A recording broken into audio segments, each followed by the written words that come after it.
8.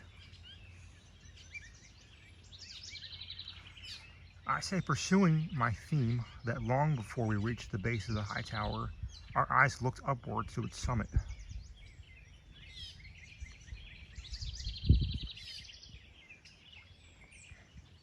Because we saw 2 beacon flames set there, and another from so far away that the eye could scarcely see it, gave a signal in return.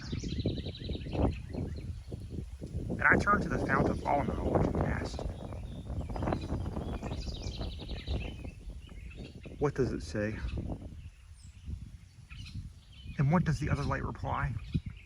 And who has made the signal? And he to me, "Already you can see what is expected, coming over the foul waters, if the marsh vapors do not hide it from you. No bowstring ever shot an arrow that flew through the air so quickly as the little boat that I saw coming toward us through the waves under the control of a single steersman, who cried, 'Are you here now, fierce spirit?' My master said, 'Phlegyas, Phlegyas, this time you cry in vain. You shall not keep us longer than it takes us to pass the marsh.' Phlegyas, in his growing anger, was like someone who listens to some great wrong done him, and then expands with resentment.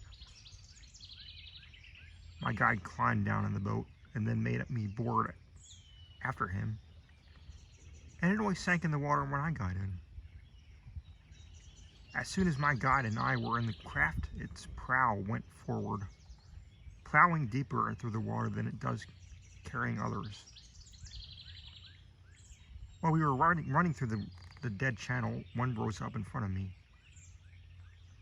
covered in mud.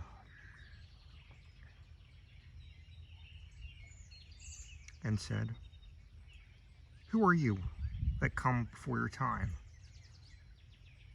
And I to him, 'If I come, I did not stay here, but who are you who are so mired?' He answered,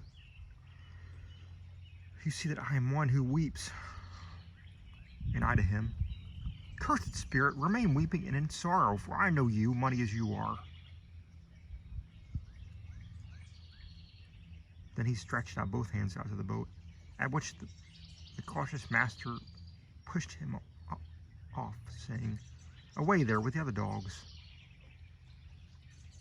Then he put his arms around my neck, kissed my face, and said, 'Blessed be she who bore you, soul, who are rightly indignant. He was an arrogant spirit in your world.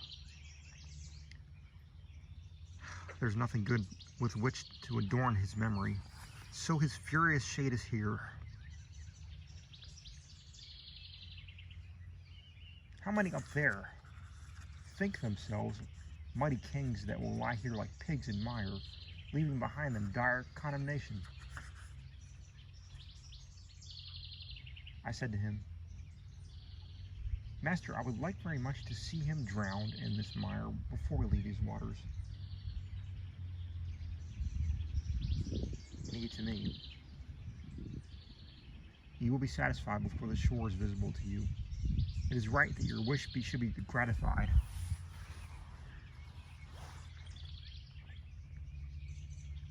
Not long after this, I saw the muddy people make such a rending of him that I still give God thanks and praise for it. All shouted, 'At Filippo Argente!' That fierce Florentine spirit turned his teeth in vengeance on himself. We left him there, so I could say no more of him, but a sound of wailing assailed my ears, so that I turned my gaze in front intently. The kind master said, 'Now, my son, we approach the city we call Dis, with its grave citizens, a vast crowd.' And I, 'Master, I can already see its towers, clearly there in the valley.' Going red.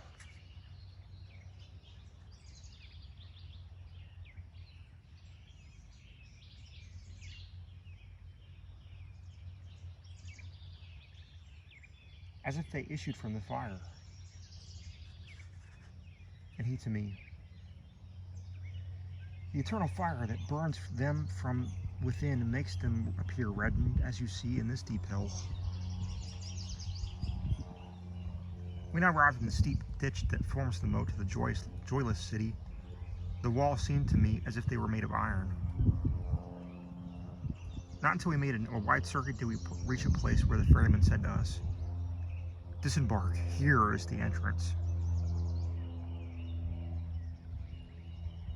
I saw above the gates more than 1,000 of those angels that fell from heaven like rain, who cried angrily, "Who is this that without dying goes through the kingdom of the dead?"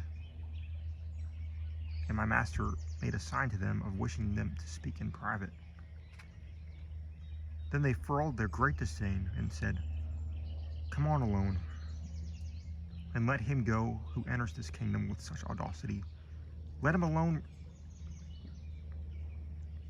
return alone on his foolish road, see if he can and if he will remain." Who escorted him through so dark a land.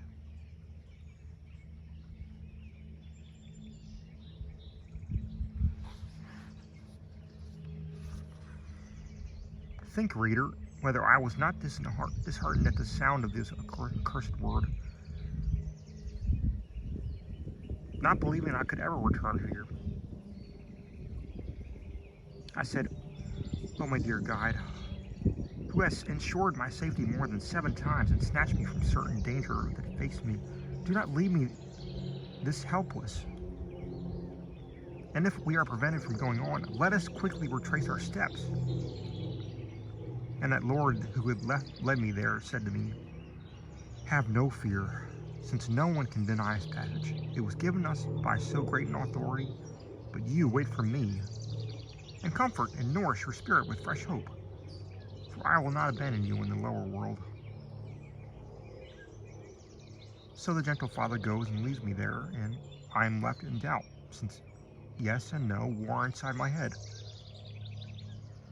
I could not hear what terms he offered them, but he could not have been standing there long with them when, each vying with the other, they rushed back. Our adversaries closed the gate in my lord's face, leaving him outside, and he turned to me again with slow steps. His eyes were on the ground, and his expression was devoid of all daring, and he said, sighing, "Who are these who deny me entrance to the house of pain?" And to me he said, "Though I am angered, don't you be dismayed. I will win the trial, whatever obstacle they inside contrive."